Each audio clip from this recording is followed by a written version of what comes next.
depression really started when I was a child. My father abandoned my family, and my mom had a very tough time, and we grew up struggling, and over time things just got worse and worse, and I was not really prepared when I went out on my own to be a responsible adult.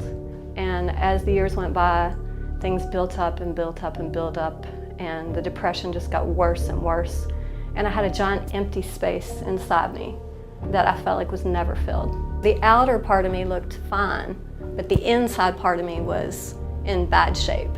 It was like somebody with a terminal illness, but no one could see it. It escalated to the point where I was extremely suicidal. Kimberly was so depressed that she would constantly hear a voice in her head. That voice would say, if you would just do it, if you would just do it, the pain would stop. The pain will go away if you kill yourself. If you really just want peace, just kill yourself. That voice led Kimberly to believe that she wanted to commit suicide, so she tried. I remember when I was in 8th grade, I took an entire bottle of some pills I found in my parents' house. The entire bottle. And luckily, I just threw them all up. My stomach couldn't handle it. It just didn't work. That was the first time Kimberly tried to commit suicide. With no result, Kimberly tried a second and third time. I totaled my car. It was destroyed, absolutely destroyed. It was flattened.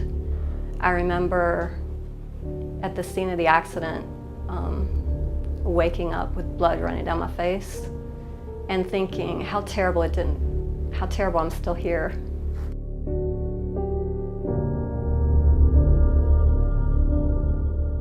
I put a pistol in my mouth twice and tried to kill myself, 2 different times.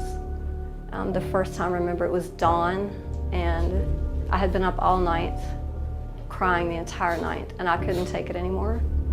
And I just couldn't do it. I just didn't have, I don't know, something kept stopping me the first time. The second time, I put a pistol in my mouth, and I actually tried to pull the trigger, and the gun didn't work. Not knowing how to escape the pain even after attempts to commit suicide, Kimberly decided to take the invitation of a friend.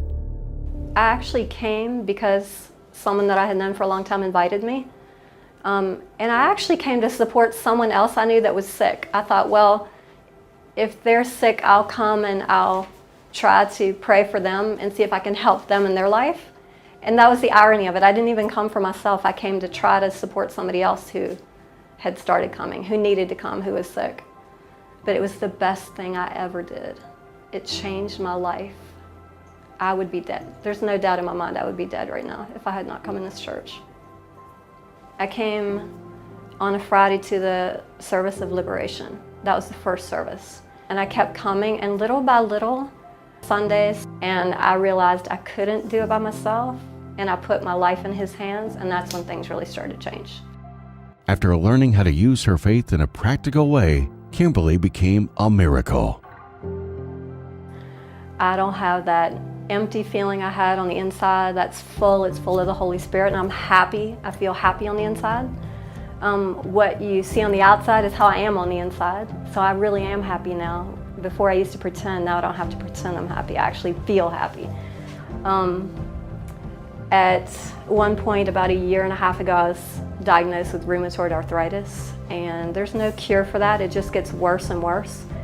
I went to the altar, I started a chain of prayer, and 1.5 weeks later it was totally gone. I was totally healed. I quit my job, and now I have a job I love, absolutely love.